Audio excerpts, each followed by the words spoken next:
You didn't lose because of your last trade. You lost because of how that win made you feel. There's a strange silence after victory, the kind that whispers, "You've finally figured it out." Your heart slows down. Your confidence expands. You start believing the market has revealed its secret to you, and only you. For a brief moment, you feel untouchable. Every candle looks familiar. Every move predictable. You start seeing patterns where none exist and calling it intuition. But here's the paradox. The very win that made you feel powerful is the same one that will strip that power away. Because after the euphoria fades, what's left is expectation. Expectation that the next trade will feel the same, that the market will keep rewarding you for the way you feel, not for the way you think. And that's where the cycle begins, not in your strategy, not in your charts, but in the quiet shift inside your mind. Because every time you win, you awaken a part of you that believes it can't lose. And that's the beginning of every downfall. But what if I told you your biggest loss never came from the market? It came from the part of you that couldn't handle victory? Let's talk about that. It starts with a click, a perfect entry. The chart moves in your favor, and for the first time in weeks, everything aligns. You don't breathe. You watch. One candle, two, three, green, all green. And then the rush. That electric pulse that shoots through your chest as profit climbs tick by tick. You whisper to yourself, finally. Not just because you made money, but because it feels like proof. Proof that you were right, that you can do this. In that moment, you're not just a trader. You're the architect of order in a chaotic world. Every click, every move feels like mastery, like the market has chosen you. But beneath that euphoria, something subtle begins to shift. A belief starts to form. If I can do it once, I can do it again. You open the chart again, eyes sharper, heart louder. You start thinking in reward, not in risk. Your hands crave that same hit of certainty, that same validation. And you confuse a moment of alignment with a lifetime of control. That's how it begins. The invisible drift from awareness to attachment, from clarity to obsession. Because the human brain doesn't just seek profit, it seeks the feeling behind it. That surge of dopamine that whispers, "You're safe now. You figured it out." Mark Douglas once said, "The consistency you seek is not in the markets, it's in your mind." But right after a win, your mind doesn't want consistency. It wants repetition. It wants to feel that same emotional high again.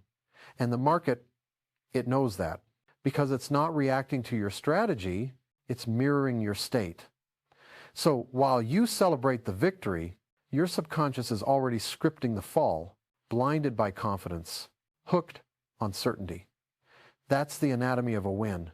It doesn't just reward you, it rearranges you. And the next trade you take won't be a reaction to the market. It'll be a reaction to how that last one made you feel. Because that's where the real danger begins. Not after you lose, but right after you win. You tell yourself it's just momentum. You've earned it. You've found your rhythm. So you add size, a little more risk, a little more confidence, and with every click, you feel that same pulse from before, the one that told you you're finally in control. But the truth is, you're not trading the market anymore. You're trading the memory of your last win.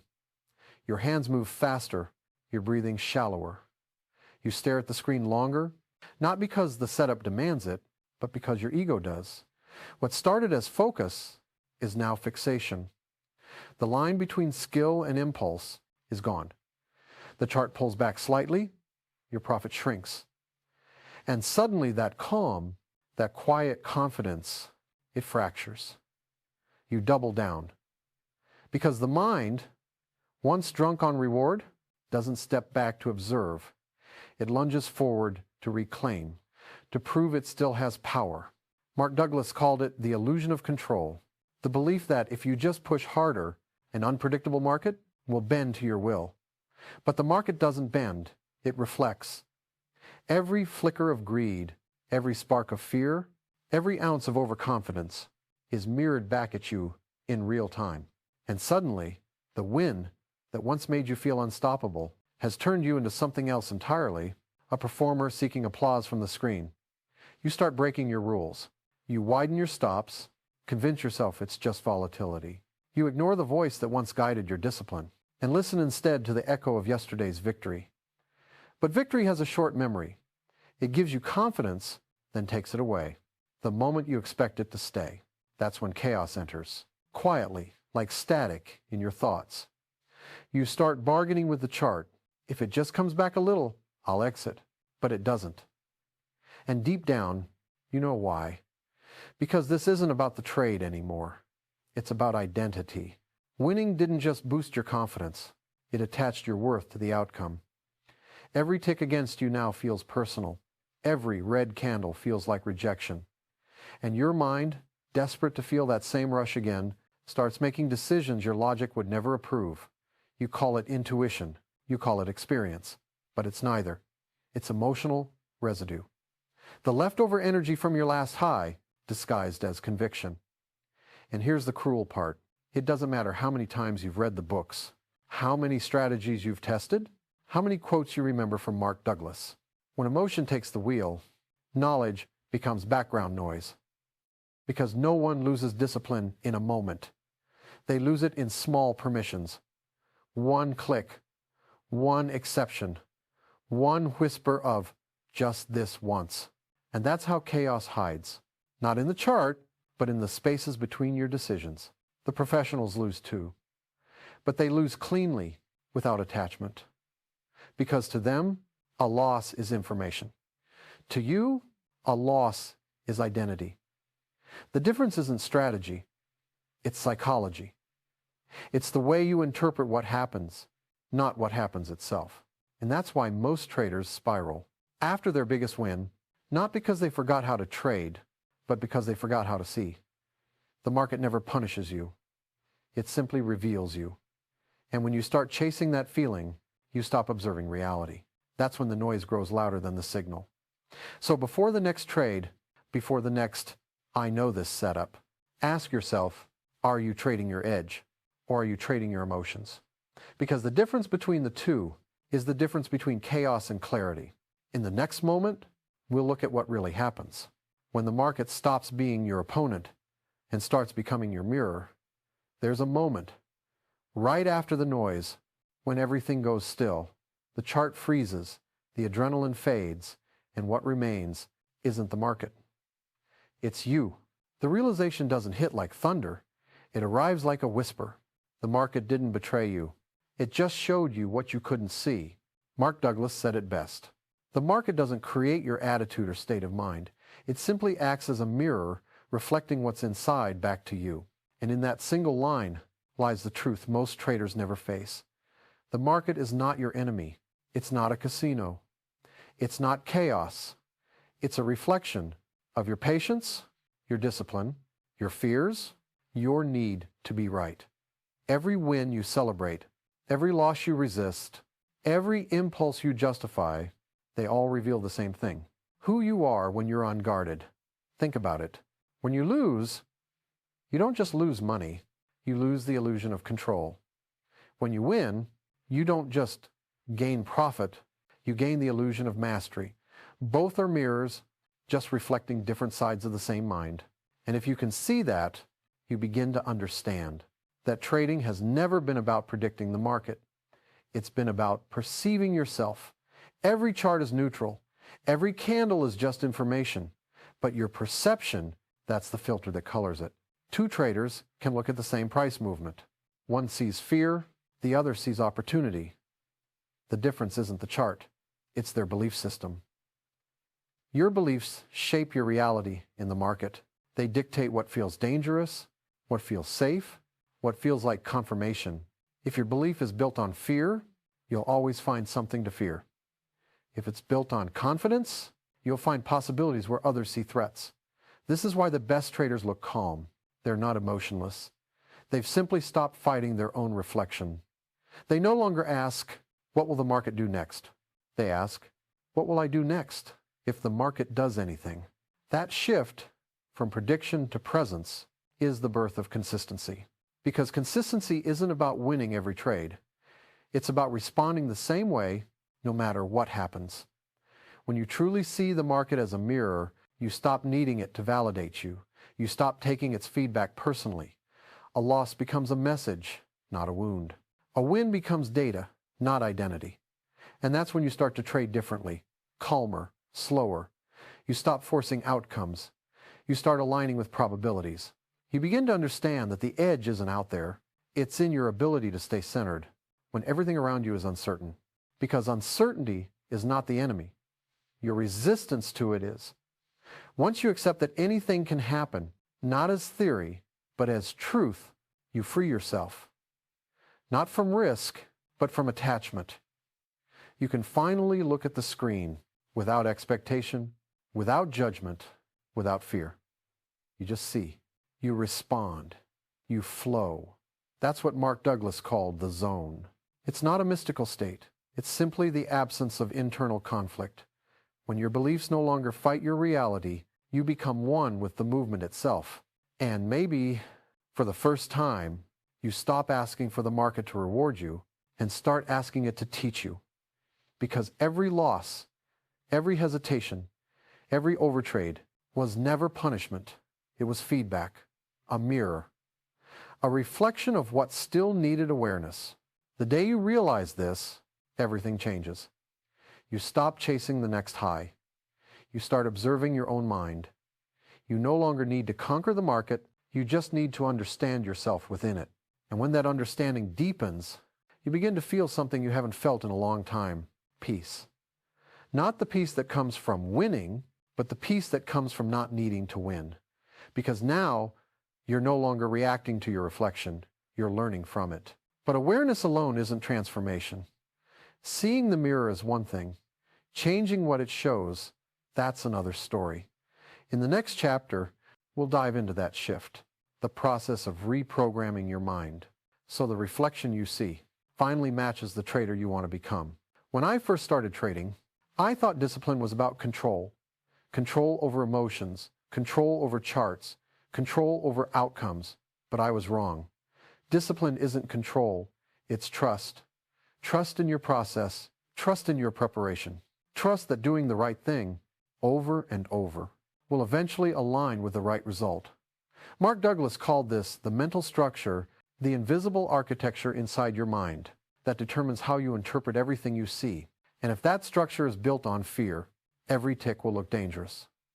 If it's built on greed, every move will look like an opportunity.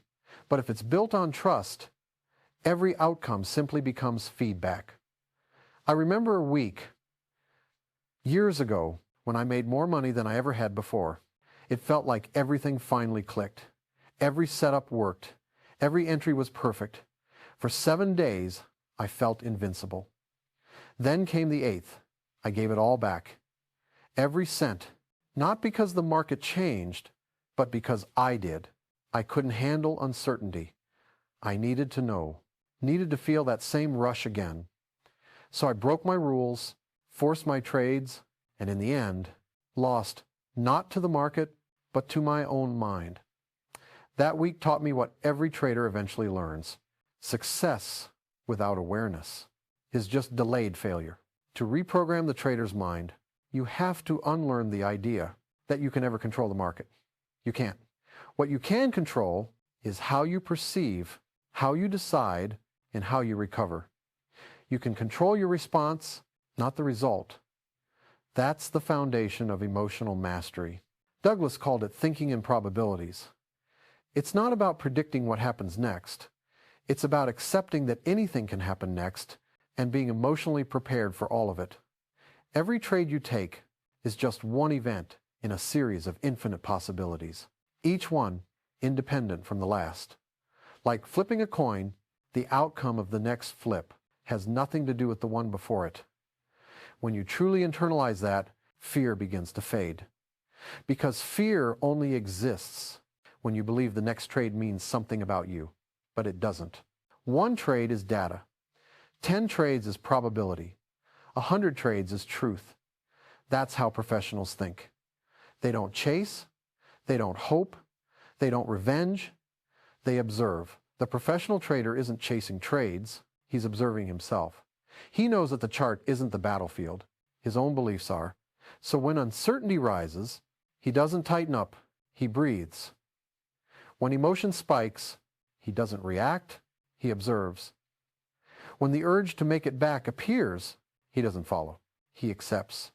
That's discipline. Not the suppression of emotion, but awareness of it. Mark Douglas wrote in The Disciplined Trader, "Discipline is not about rigidity, it's about structure, a framework for freedom." That paradox is what most people never understand.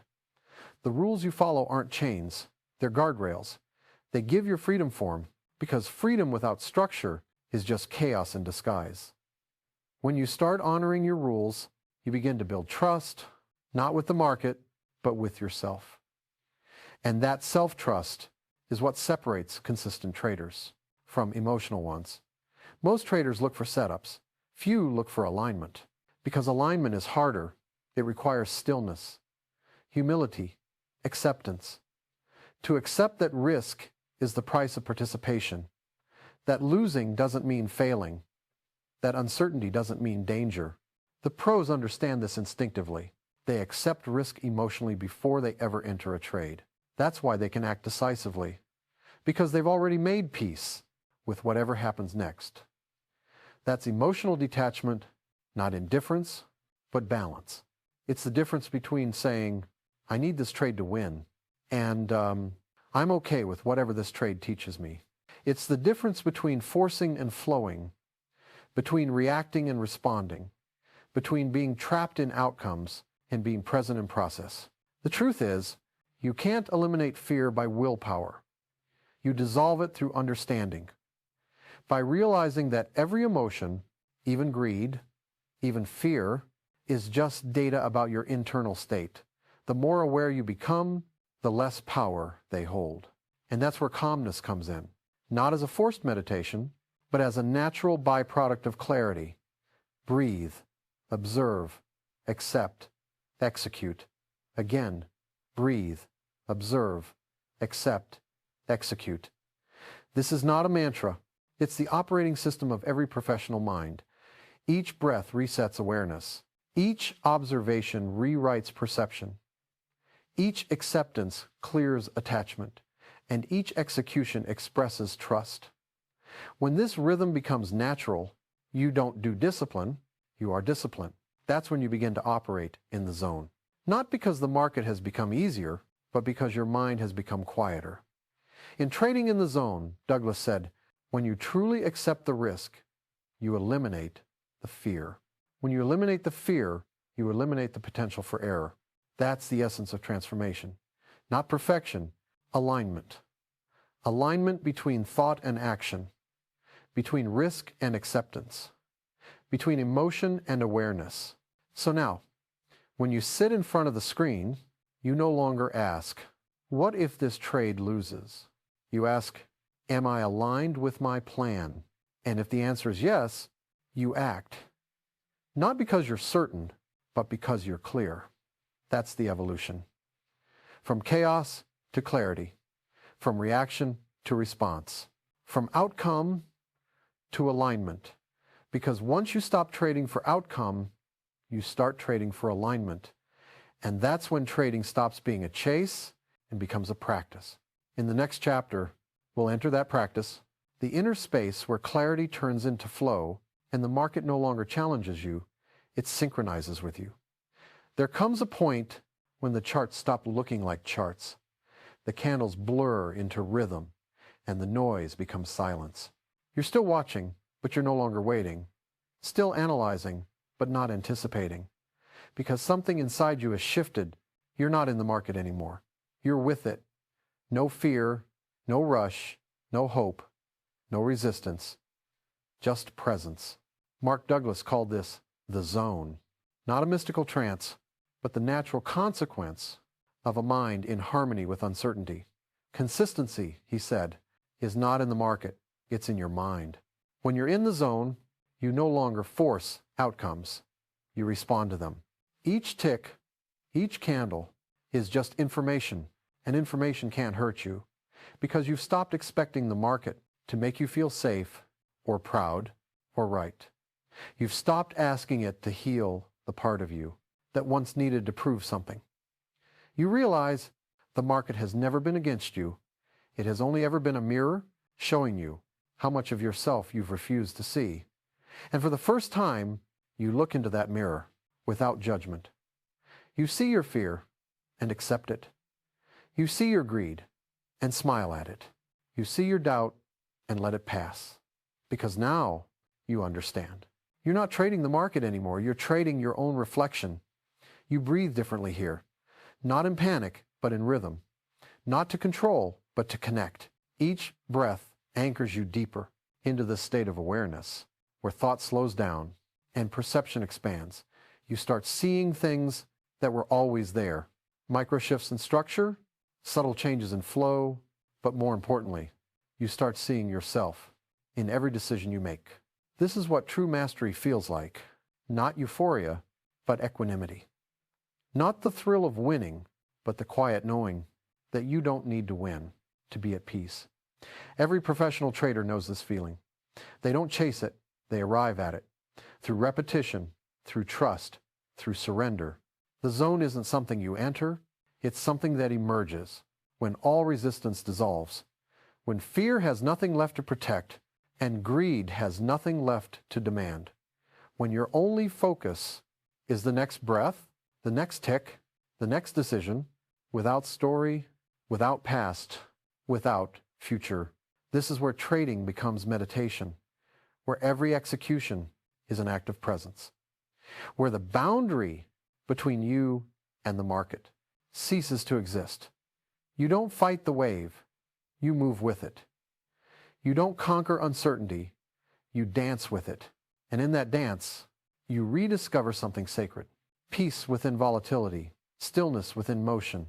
Breathe, observe, accept, execute, over and over until it becomes effortless.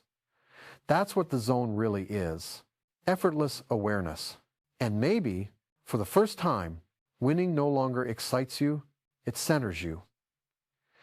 Because now, a win doesn't mean superiority. It means harmony. It means your mind and the market finally spoke the same language. And when that happens, you don't need to celebrate. You just nod and prepare for the next moment. Because the real victory was never in the profit. It was in the presence. And as you sit there, calm, clear, untouched by fear or greed, you begin to see the truth. Mark Douglas spent his life teaching. Trading was never a game to win. It was a mirror to understand. And maybe, for the first time, winning no longer excites you, it centers you. Because now, you see, the zone was never out there. It was always within. In the end, trading was never about the market. It was about you, who you became while facing it. Every chart, every candle, every loss, every win was simply a reflection of your evolving mind. The goal was never perfection. It was awareness. To see yourself clearly, even when the market blurred. When you understand that, you stop chasing certainty. You start building peace. You stop asking for control. You start cultivating presence. Because mastery isn't measured by how much you make, but by how little the market can shake your mind. So if this message found you today, share it with one trader who's still trying to find his balance. Maybe it's a friend. Maybe it's you from yesterday. And if you're done chasing noise, if you're ready to listen deeper, you know where to stay. Because this game has no finish line. Only awareness, practice, and peace. The market will keep reflecting you. The only question is, who will you choose to be? The next time you look in the mirror,